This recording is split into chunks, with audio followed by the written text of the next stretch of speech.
Well, it just turned 2025, perfect time to make this video. If you want to be a great writer, you need to get started.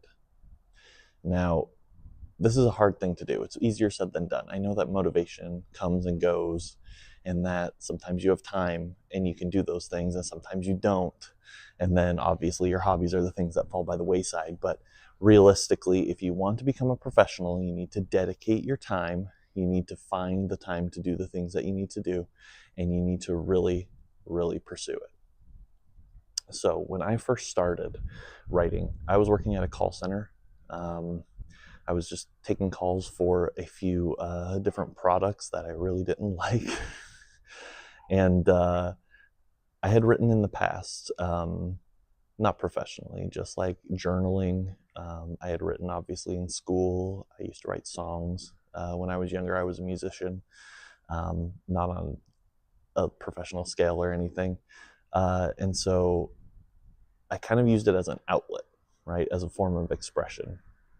And when I decided to make it a job, something that I did for money, I knew that I needed more practice.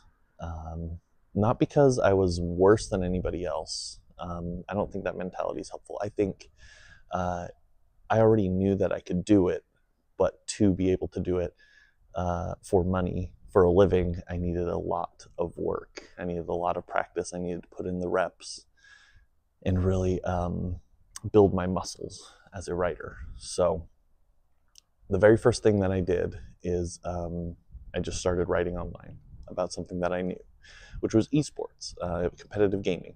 I used to watch a lot of esports. I used to follow several different games. And so I just started writing recaps for those things, something that really interested me and didn't seem like a lot of effort. I wasn't going out of my way to do the research. I was already researching. I didn't have to spend a lot of additional time because I already had a bunch of knowledge, and I was constantly viewing events.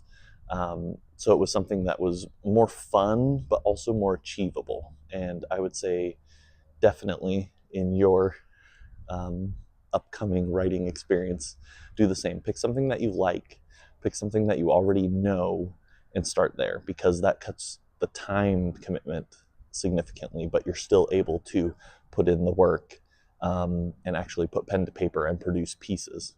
And producing pieces helps motivate you to produce more pieces, give more time and commitment to writing.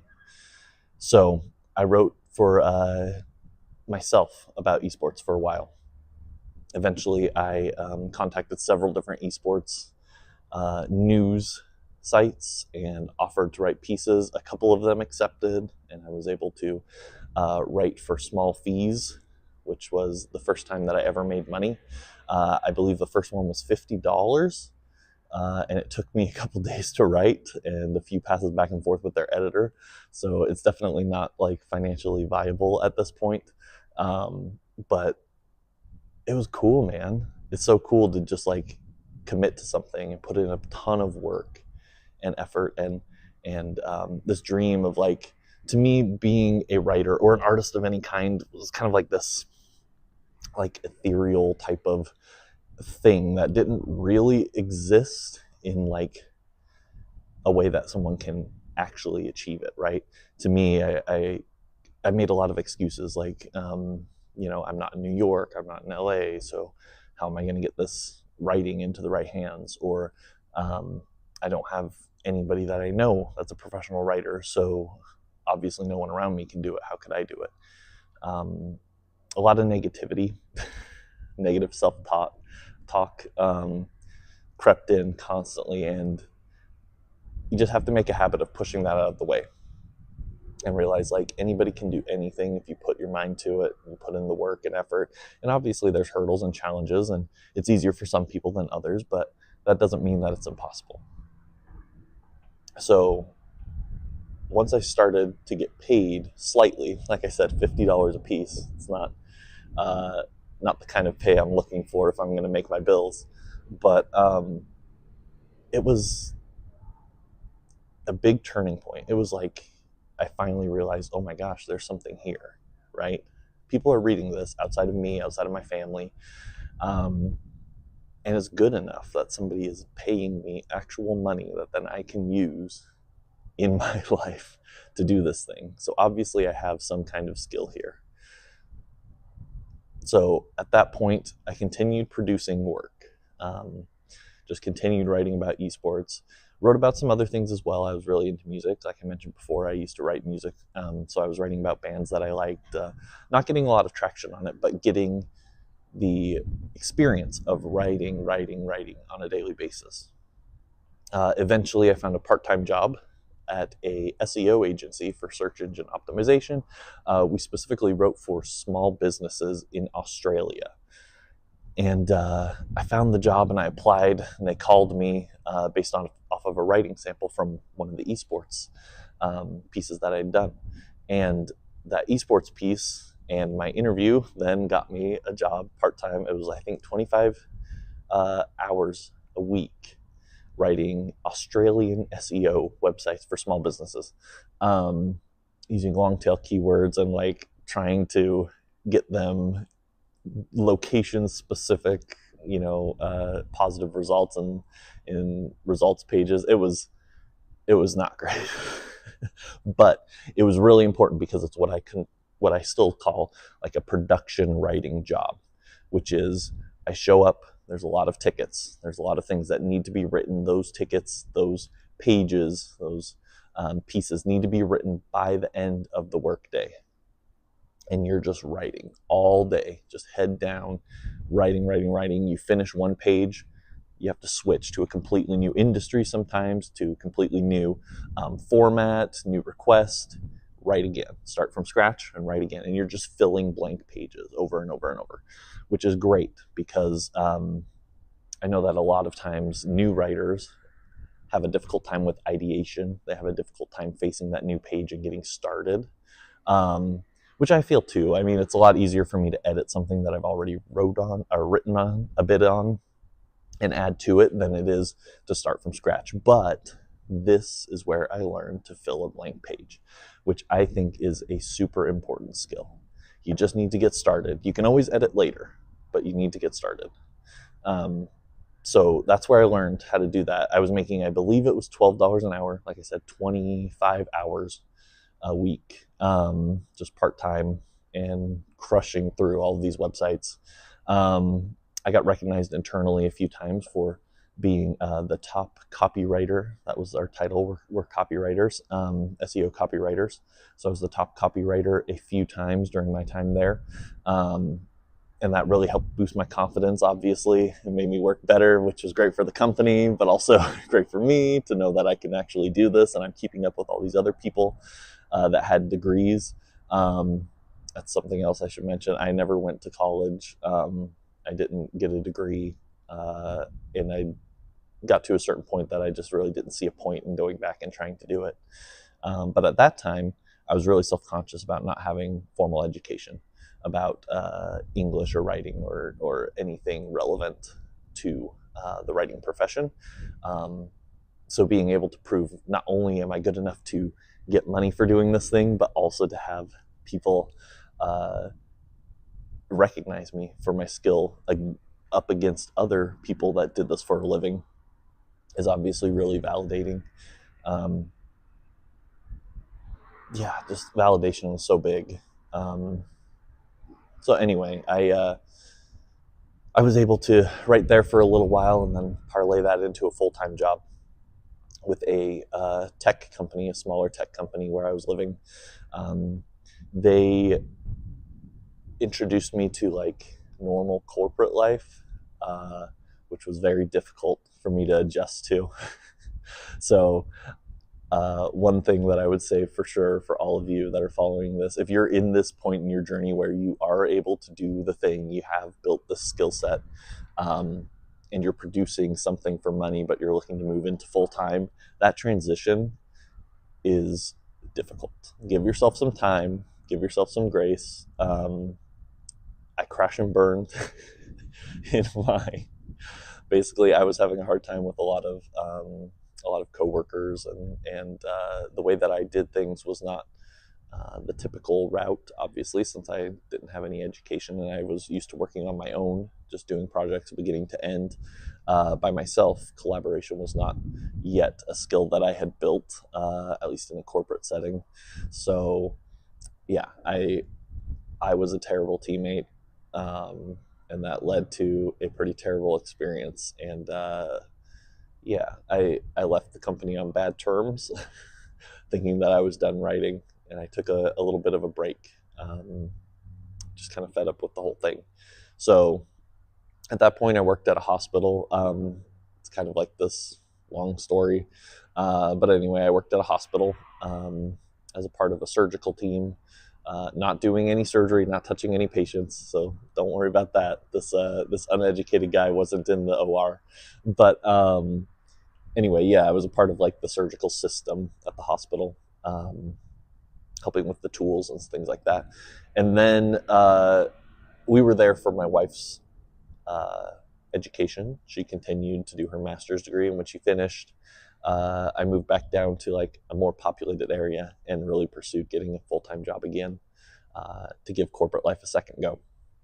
And I got one. I was lucky somebody took a chance on me. It was somewhat remote. The main office was out in California. I was not in California, but they hired me to basically work with their team remotely as they built the team where I lived in Utah. So I was part luck, part timing, but obviously I had the skills to get paid. And that was a huge bump because at the hospital I was making, I think, $13 an hour or something like that. And then this first job right out of the gate was $60,000 a year salary, which was a big deal. I mean, at that point it hits you, well, it hit me at least, that this is like a real thing that I had started only a couple years earlier, with no skill, essentially. Taught myself everything online and through just repetition of doing it over and over and over again. And it became a reality. Now I was making like a decent salary doing this thing. And from there, it was easy to make the decision to go all in. So I stayed there for a few years, got a couple promotions, got a couple raises, and then just told myself, like, hey, let's push this as far as we can, right? Let's just push and see. This is, if I lost it all, like, it's not that big of a deal because I built this from nothing. I could do it with something else in theory, right? So I just went for it. I have started applying to big jobs, that like heavy hitting jobs in huge worldwide brands that internally I felt like I had no business being there. But I operated under the mantra, and I recommend this to everybody: let them reject you, right? Sometimes we don't see ourselves very clearly in our skill set and the things that we provide to a company or a team. And so it's always good to apply if it's something that you meet the requirements, or you're somewhat close to the requirements, but you feel like, oh, I don't know if I operate at that level. Let them review your qualifications and tell you that you don't work at the same level. And the reason I say that is because I ended up getting a much higher paying job, and the jump was crazy. So I moved to a stock brokerage. After that, doing the same thing, though I was writing, just writing online content for customer support, actually. All that answering phones had some kind of way of helping me later in my career, I guess. But yeah, I was writing content for customers at a stock brokerage, and the pay jump went from, I believe, 86,000 to 148,000. So huge, significant jump. I mean, like 70-80%, something like that. And clearing the six-figure income mark for the first time in my life. And from there, now that I knew, hey, this was a secure thing, big companies see the value in what I'm doing, I could start operating with a bit more confidence and start optimizing my career and my job life for things that I saw valuable, whether it was the brands that I worked with or the work that I was doing or the work-life balance or whatever the case was, just trying to find the ideal fit. And so from there, I was able to move forward in a couple of other major brands. And now I'm kind of on a new path, which is kind of funny. I'm currently working at a university, a major university, after going through the tech world. And I'm kind of looking for something more. I want to build something on my own. I've started writing books, which I'll talk more about that on this channel in the future. But I think I want to try my hand at becoming an author. And so it's kind of funny because this whole process, the cycle that I just explained for my career where I am now, I'm back at the beginning where I'm writing books, I'm putting pen to paper, I'm trying to put in the work and the reps so that I can build the skill set so that I can make a living writing books instead of writing corporate material like I had been for the last several years. So if this is inspiring to you at all, if this is something that you are also pursuing, it doesn't have to be writing, but in any creative endeavor, or any skill set really, where you're trying to go from zero to professional, like making a living off of this thing, go ahead and follow, because I'm going to be posting updates and obviously posting a lot about the work that I'm doing and the workflows that I develop to start becoming a professional author to pay the bills. It's scary but exciting to start something new, and I hope you guys start something new as well when you see this. For me, it's a new year, so it's perfect time to start, but anytime's the perfect time to start. I hope you do, and I hope you pursue those things, and I hope you find happiness. Follow along, and let's keep up. All right, have a good one.